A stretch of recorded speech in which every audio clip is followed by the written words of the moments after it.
It's the last day na mawawala ang guro namin. Kahit papaano ay makakahinga na ako ng maluwag. Hindi naman masyadong pasaway ang mga kaklase ko. Ngunit sadyang napapagod lang talaga ako nitong mga nakarang araw dahil kay Harvey. I'm preparing to go to school when my phone rings. Agad ko itong sinagot.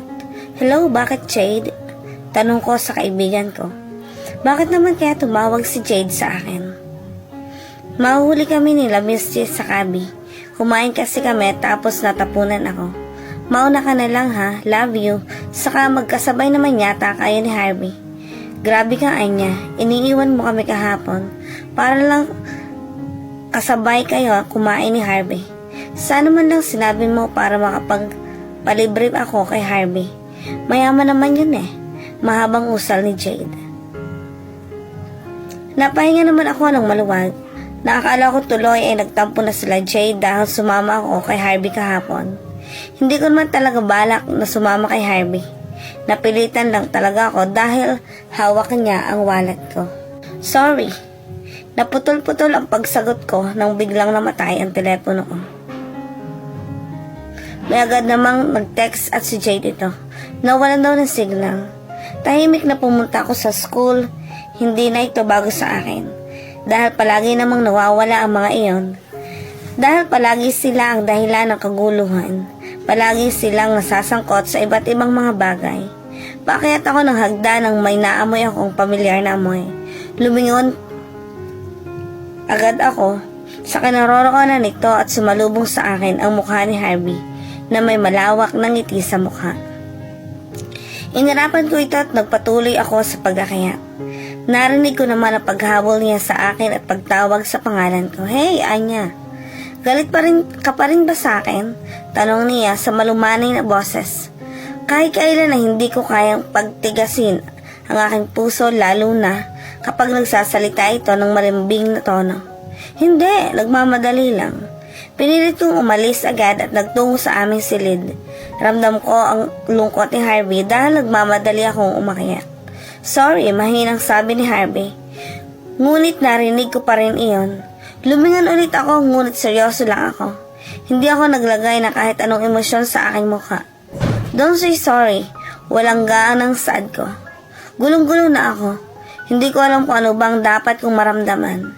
Minsan masaya ako, kinikilig o kaya naman ay kinakamahan, pero mas madalas ay naiinis. Halos lahat ng aming guro sa iba't ibang subject ay hindi pumasok. Kinuha naman itong oportunidad ni Harvey para dumaldal sa akin. Sobrang dami niyang sinasabi. Para banat hindi napapagod ang kanyang bibig na magsalita. Ang iba nga ay hindi ko na maintindihan at ang iba naman ay nakakalimutan ko na. Hindi ko lang pinapansin.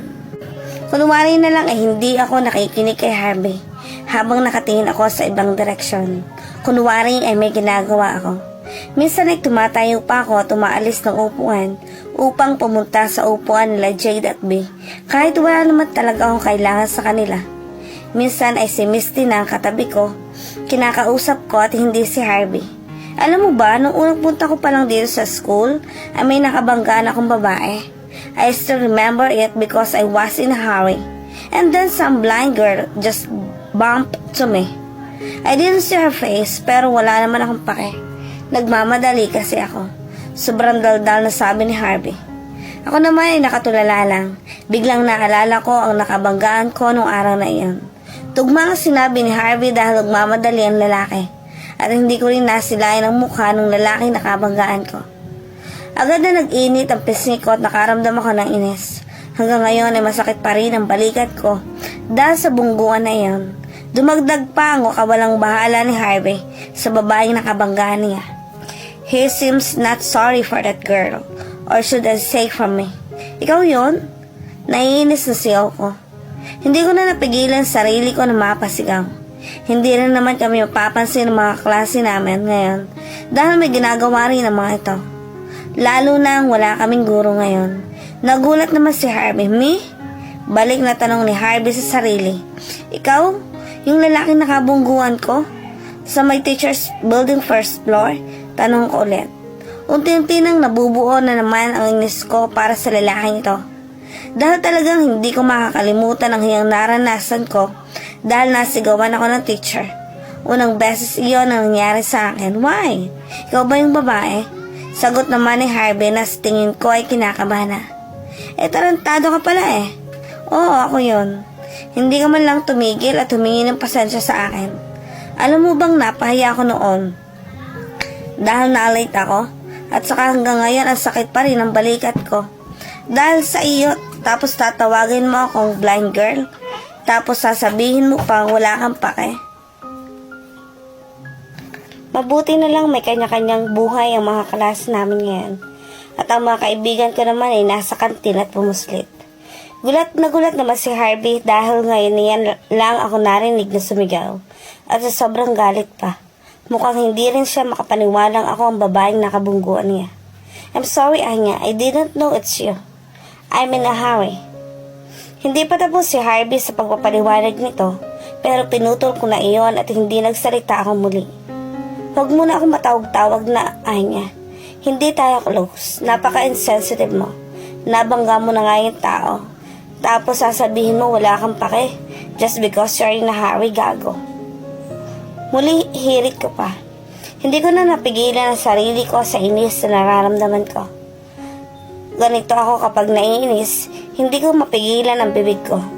Kinuha ko ang aking bag at mga gamit at lumipat sa ibang upuan habang padabog na naglakad.